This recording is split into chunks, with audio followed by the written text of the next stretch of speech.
Hello learners, I am Dr. Subodh Kisharwani working with Indira Gandhi National Open University in School of Management Studies. The topic which I am going to talk today is research report writing. I think in our preceding session we have talked a lot about statistics, we have talked a lot about how we are going to do research methodology and how we are going to do statistical analysis.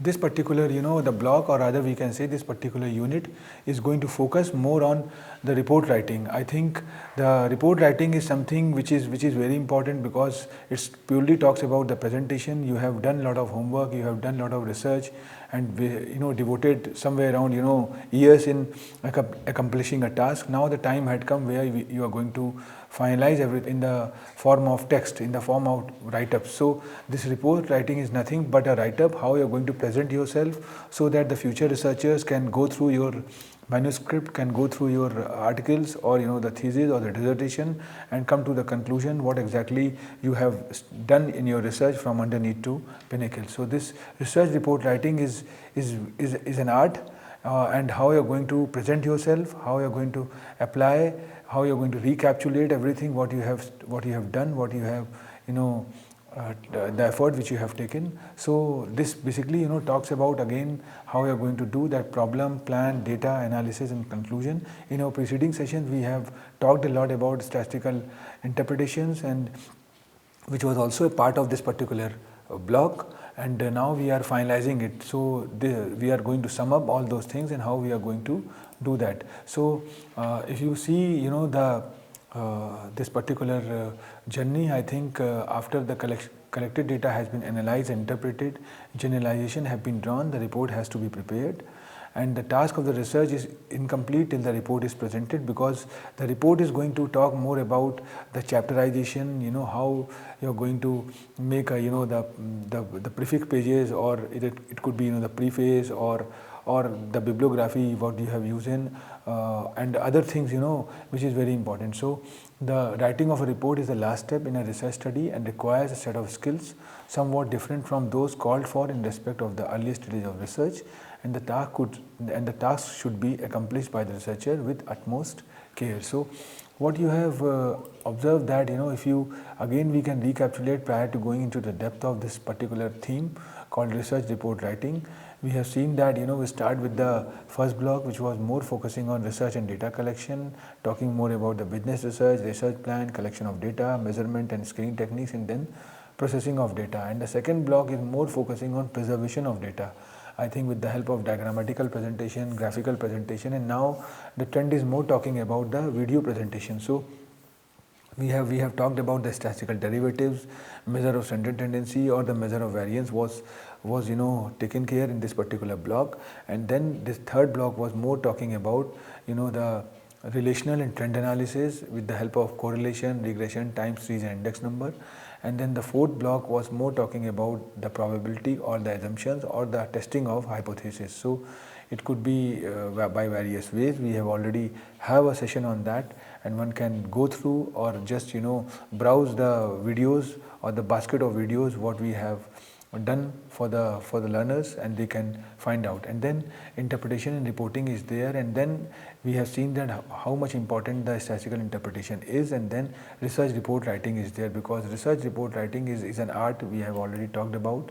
And if you go into a backdrop, you will find out that we are going to cover in this report writing the purpose of report, types of report, stages in preparation of a report, characteristics of a good report, structure of the report, and then the checklist, because the research reports include introduction, methods, results, discussion and references, and it's based on the certain chapters or the units which we usually do, and they start with the conceptual chapter, and then you have a research methodology chapter, and then the how you are going to interpret the research, and then data analytics is there, and finally the conclusion is there. So roughly somebody have 5 chapters or the 7 chapters or the 9 chapters which are usually in the odd number mode. So The research reports include introduction, methods, results, discussion and differences, and emphasis is placed on relating previous lessons activity to the original research questions and hypothesis. So, research report, if we are going to talk about, document in which the research and analysis data is organized and presented by the researcher in a systematic manner. It is a publication comprising of the purposes, scope, hypothesis, methodology, findings, limitations, recommendations and conclusions of the research project. So, simply put, a research report in the record of the research process. It is one of the most important segment of the research, as the research work is said to be incomplete if the report is not prepared. So, that is more important because the future researchers or the future learners are going to see your reports, are going to see your thing with that. So, research report is a document containing collected and considered facts taken to provide succinct and comprehensively information to people, and once the research process is over, the entire work is produced in a written material which is called a research report or the manuscript, we can say. So, it covers the description of the research activity in an elaborative manner, and it contains the data analysis, data collections, results and findings, bibliography and appendices or the annexes are there. So, if we distinguish between the research proposal with research report, I think research proposal is a medium through which a researcher can introduce the research problem and convey the need for research. And it plays a significant role in application process. It gives a snapshot of the questions that the researcher wants to answer with the help of the research. So, moreover, it states the methodology which the researcher is going to use during the research process, and we have seen that as far as the research report is concerned, is the culmination of research endeavor, and this report is talking many things.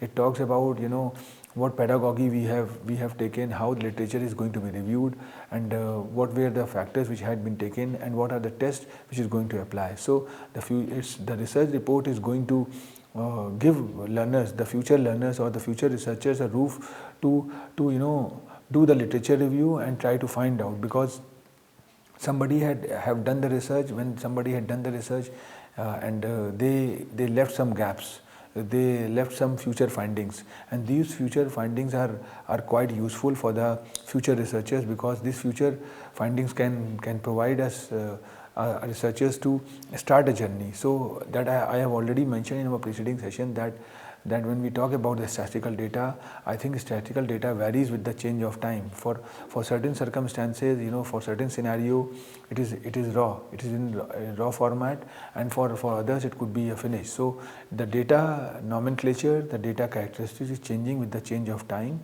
and you will observe that for somebody that these data are working as a secondary data, and for others it can work as a primary data. So, it is how you are going to use that. So, if you see the comparison, I think comparison is very important, and basis for comparison is between the research proposal and research report is that if we talk about the meaning, research proposal refers a brief and cogent synopsis of the proposed research in a written form, and research report refers a document that systematically, coherently and methodically presents the research work in a written form. So, proposal there is a scope that you can have a scope of changing the proposal, but when you make a report, when you finalize the DPR or the detailed project report, you have just finalized that. So, if we talk about the proposal, or if we talk about the thesis, I think the synopsis is something which comes under the ambit of the research proposal, and when you talk about the final dissertation or final thesis, it can be called as a research report. So, written in future tense, in past tense, and preparation is at the beginning of the project and after the completion of the project. When you talk about the research report, length is very short. It could be abstract, it could be a glimpse of what we have talked about, and when you talk about the research report is a comparatively long. So, it deals with problem or topic to be investigated. When you talk about research proposal, and when you talk about the research report, results of the completed research work is taken care. And when you are going to determine what will be the research and why the research is important and how the research will be conducted, this could be a research proposal. And when you talk about the research report, what is research, what sources are used to collect data, and how the data is collected, and this is all about the statistical analysis, which we have learned, and that is going to apply from underneath to pinnacle, and what are the findings and what are the recommendations for future research. It need to be taken care. So chapters are the introduction, literature review and research methodology. And if you talk more about the research report, the chapters could be the introduction, literature review, research methodology, data analytics, results, interpretation and analysis, and finally the conclusion and recommending remarks are also a part of the research report. So the purpose of a report is what? The report may be meant for the people in general when the investigation has not been carried out at the instance of any third party, and research is essentially a cooperative venture, and it is essential that every investigator should know what others have found about the phenomena under study. And the purpose of a report is thus the knowledge broadcasting of generalization so as to ensure their widest use. And we have seen that in generalization, when we were talking about the methods, either could be the logical methods or statistical methods, we have seen that because when you talk about the generalization, you are talking about the depthness of anything, and you go into the depth of the particular thing and try to extract the information from there. So report is a ready reckoner, it's a elaborative thought, it's a combined the work which you have done, and it had now converted into that format which could be called a manuscript or the complete the report. So if we talk about the types of report, it could be bifurcated into informational, analytical and persuasive. And if we talk about the informational, inform or instruct, present information, reader sees the detail of events, activities or conditions, no analysis of the situation, no conclusion, no recommendation are there. And when you talk about analytical, written to solve problems, information is analyzed, conclusions are drawn and recommendations are made. So this is called the analytical. And when you talk about the persuasive, an extension of analytical reports, main focus is to sell an idea, a service or product, and proposals are the most common type. So reports usually have a more diverse audience, more than one purpose and more detailed information, because the end of the day the people believe in getting a finished good. So the raw products are always available, but when you give the things in a ready reckoner format or in a foolproof format, I think it's have a great acceptability as compared to the proposal, because proposals can deviate it, but the reports are the facts. So it could be the incidental report. If we talk about the types of report, apart from what we have discussed in our preceding slides, I think incident reports are there, a report describing how close you are completing something what you have planned. And when you talk about the accident report, a report describing how many goods or services were sold and the reason for any difference from the plan. And there are sales reports also, a report on what has happened in a place and how close your organization is finishing the construction or the achieving the particular task. And the progress report is there, an academic report on how and why something has changed over time. This would be under the ambit of progress report. And feasibility study, a report describing something that has happened. And case study is there, a report describing how you're going to talk more about the real life scenarios or the thing which is there. So periodic operating reports are there, which we usually call the annual reports, and compliances are there, and then research studies are there to study problems scientifically by analyzing a problem, developing hypotheses, collecting data, analyzing data and drawing conclusions. So if we talk about the stages in preparation of a report, research reports are the product of slow and painstaking and accurate work, and the preparation of the report may be viewed in the following major stages: the logical understanding and analysis of subject matter, planning and designing the final outline of the report, write-up, preparation and rough draft, because if you are not going to prepare the rough draft, if you're not going to read the proof, I think when you're going to finalize the report, the write-up need to be written, and the proofs or the rough draft need to be cautiously checked in a routine manner. So you have a first draft, second draft, a third draft, and these rough draft can somewhat enhance the report credibility. So finalizing the report is there. And if you talk about the structure of a research report, I think prefatory items are there, text or body is there, then terminal items are there.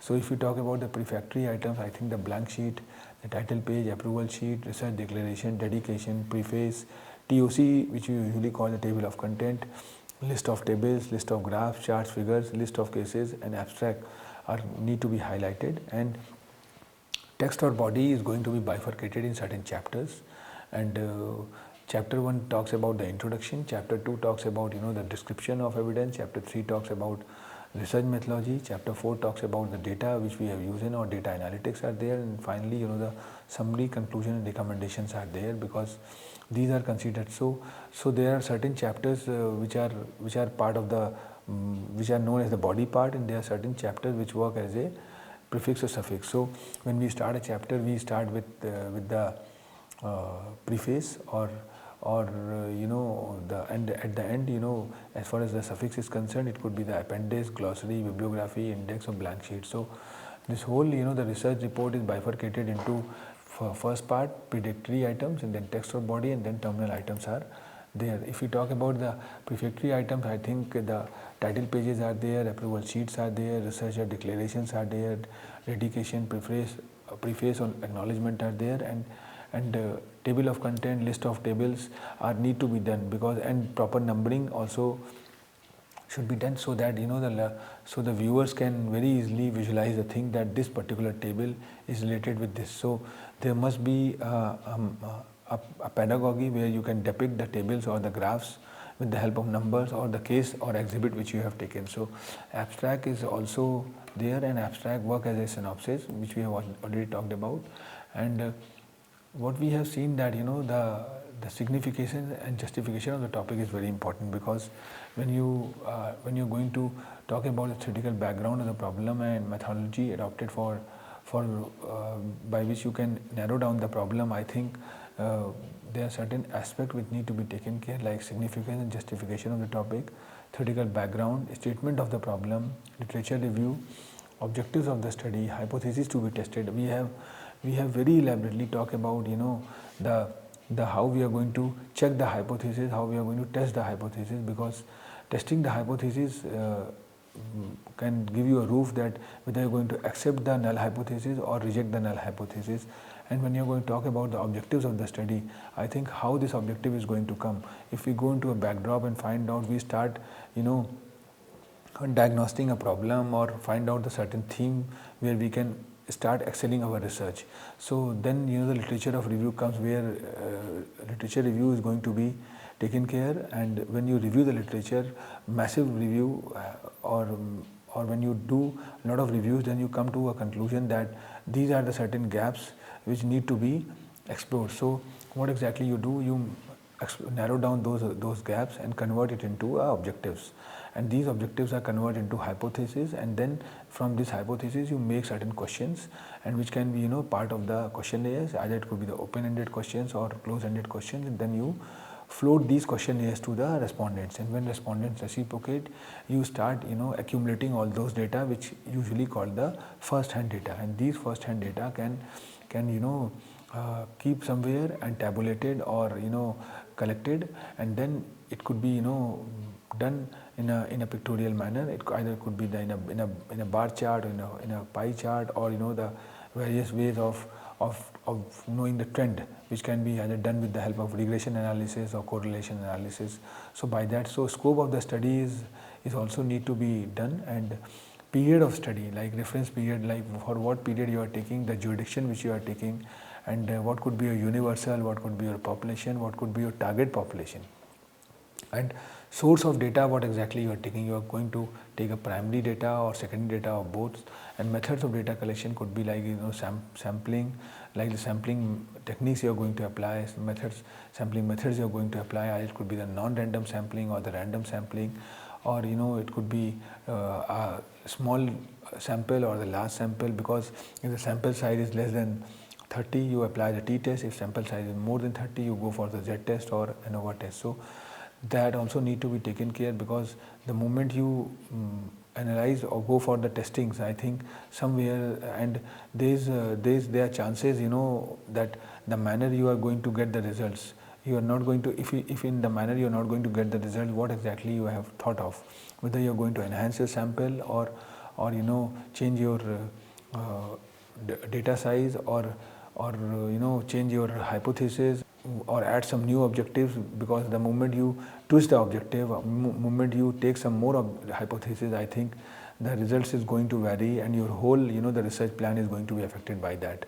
So all those this data collection instrument, all those feed work is very important, because if you have started with the wrong modus operandi, I think you reach to a wrong conclusion. So your pedagogy, your modus operandi is going to be very important, and if you are quite cautious into it, I think somewhere you can get a result which could be quite acceptable to all. So data processing, analysis plan, limitations of the study, and overview of the report, the chapter plan need to be taken care. So there are certain tips for successful writing. I think plan to write regularly, make a time plan and stick to it, and you have to adhere to the time plan, because if you are not going to accomplish the task in a prescribed time frame, I think the majority of things become redundant, and ultimately what happens, the other researchers who are doing the research in the similar domain, they can